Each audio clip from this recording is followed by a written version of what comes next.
Aku pernah maunya bikin anjing pakai tanah liat, tapi akhirnya pas jadinya orang selalu mikir itu tikus. So ya.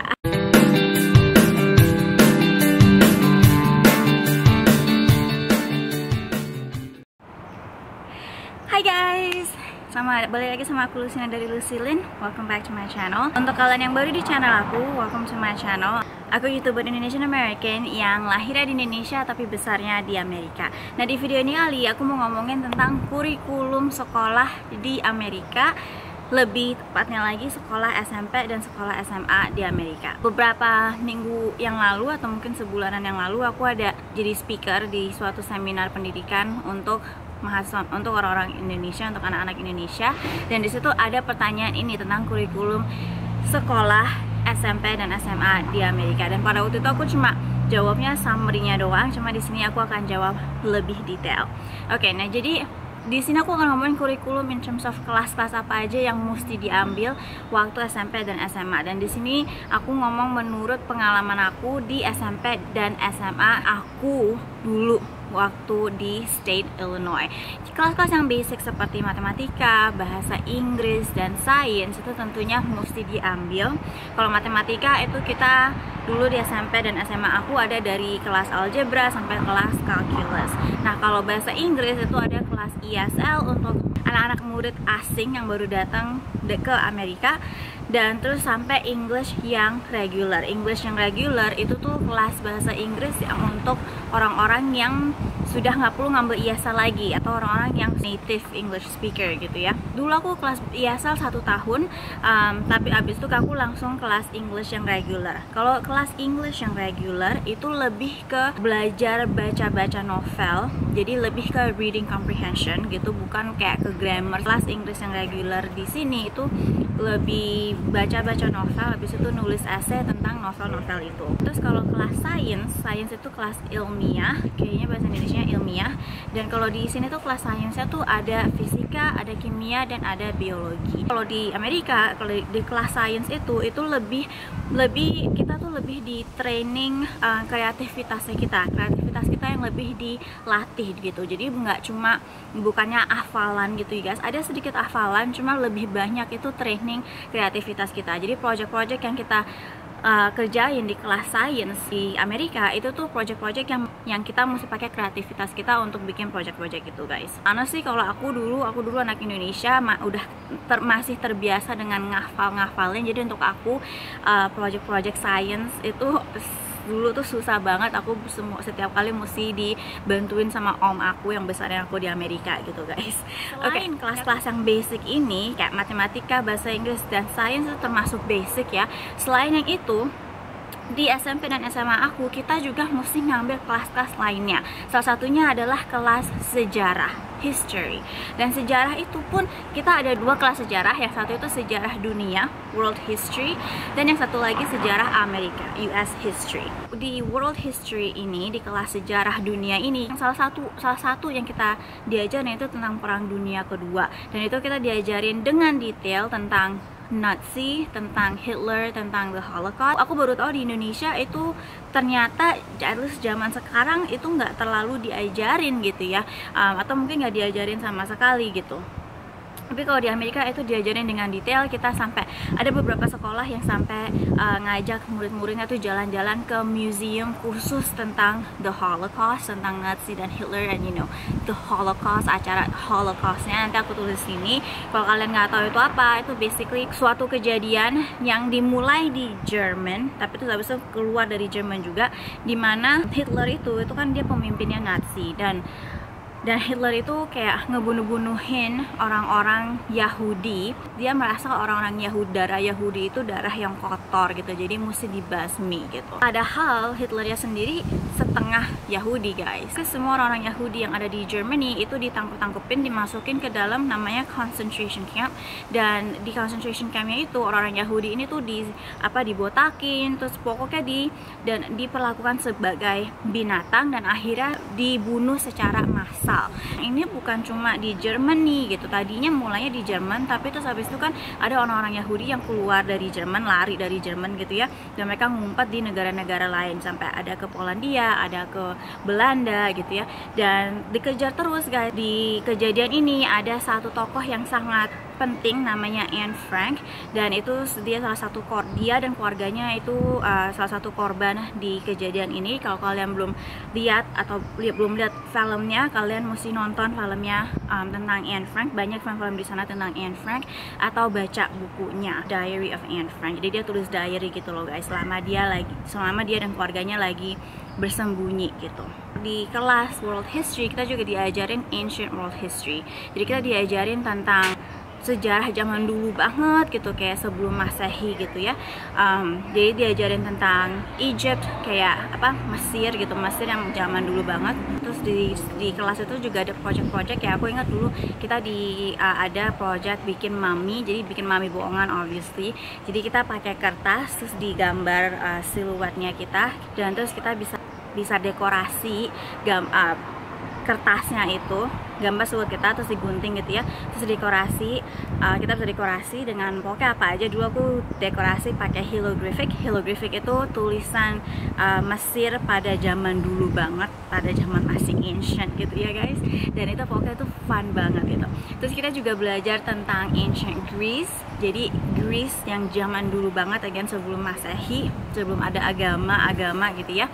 Oke, terus juga tentunya kita belajar tentang Hiroshima dan Nagasaki, Pearl Harbor, penjajahan Jepang ke Cina, dan terus juga penjajahan pemerintahan komunis ke Cina, itu juga kita diajarin guys. Dan terus tentunya kita juga belajar tentang US history, sejarah Amerika. Sejarah kita juga dulu mesti ngambil kelas geografi, dan kelas geografi ini juga ini geografi bukan cuma geografi Amerika, tapi juga geografi dunia. Jadi kita diajarin geografi Afrika, dan itu cara guru aku ngajarin dulu fun banget, karena dia bikin lagu tentang negara-negara yang ada di benua Afrika gitu, supaya kita gampang ingetnya gitu loh guys. Dan terus kita juga diajarin geografi Latin Amerika, Central America, dan South America. Jadi kayak daerah Meksiko, Guatemala, sampai ke kayak daerah Argentina, Brazil gitu guys. Dan itu juga kita dibikinin lagu sama guru kita supaya gampang ngafalinnya gitu.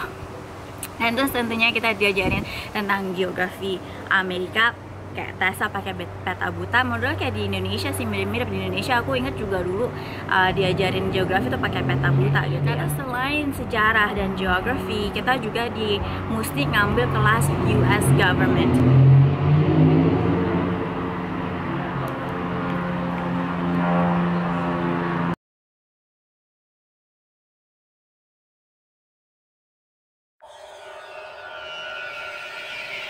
Diajarin kayak votingnya gimana, itu pokoknya cara kerjanya pemerintah Amerika itu seperti apa gitu. Dan terus juga kita mesti ngambil foreign language, kecuali kalau kita masuk ISL. Kalau untuk kita yang nggak perlu ngambil ISL, kita mesti ngambil kelas bahasa asing yang bukan ISL tentunya ya. Dan waktu itu aku di sekolah aku itu ada kelas French, German, sama Spanish. Jadi bahasa Prancis, bahasa Jerman, sama bahasa Spanyol. Dan aku milih bahasa Spanyol karena aku merasa bahasa Spanyol yang paling gampang daripada dari ketiga bahasa itu, dan plus bahasa Spanyol tuh yang paling dekat sama bahasa Indonesia pronunciation-nya gitu loh guys. Dan terus waktu aku di kelas bahasa Spanyol itu, kita gurunya tuh beneran orang Mexican American yang bahasa Spanyol tuh lancar, dan suaminya justru juga orang Meksiko gitu, jadi bahasa Spanyolnya juga lancar. Tapi di kelas itu kita bukan diajarin bahasanya doang, tapi kita juga diajarin budayanya, kayak budaya-budaya di Meksiko, sama makanan-makanan. Nah terus kita juga mesti ngambil kelas PE. PE itu kepanjangannya itu Physical Education, dan itu basic kelas olahraga guys. Dan di PE itu kita diajarin cara main beberapa sports gitu ya, misalnya basketball gitu selama 4 minggu, habis itu diajarin main football selama 4 minggu gitu, softball, kickball, baseball gitu. Dan waktu aku SMP kita juga diajarin line dancing. Kalau kalian nggak tahu line dancing itu apa, line dancing itu basically tarian yang pakai lagu country music gitu. Dan kalau line dancing itu kita narinya sendiri-sendiri tapi berjejeran gitu guys, dan tentunya kayak koreografinya sama gitu. Zigzag, step slide, lean it left, clap 3 times, shake it out, head to toe, throw it all together, that's how we roll. Itu aku suka banget yang namanya line dancing. Selain itu aku dulu kurang suka kelas PE karena aku orangnya nggak terlalu atletik gitu ya. Jadi aku nggak bisa main sports apa-apa gitu, kecuali paling berenang. Tapi di sekolah aku waktu itu belum ada kolam renang, jadinya nggak ada pelajaran berenang gitu. Waktu aku lulus SMA itu kolam renang di sekolah aku baru jadinya sesudah aku lulus baru ada mereka pelajaran berenang. Tapi waktu aku masih SMP SMA kita nggak ada pelajaran berenang, dan itu berenang itu satu-satunya sport yang aku bisa guys. Aku yang lainnya aku nggak bisa, kayak basketball, pokoknya semua yang pakai bola itu aku nggak bisa, dan aku orangnya takut banget sama bola gitu ya.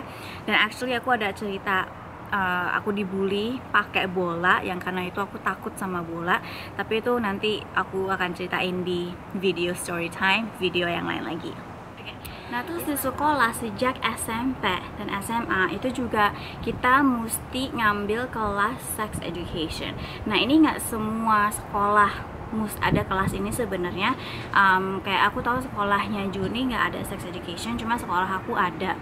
Nah karena sekolah aku kayak termasuk sekolah yang lebih bisa dibilang liberal gitu ya. Jadi di kelas sex education ini kita tentunya diajarin tentang STDs, penyakit-penyakit yang ditularkan dengan cara berhubungan seks. Terus kita juga diajarin cara pakai kondom. Dan kita juga diajarin sedikit tentang kayak pil KB gitu guys.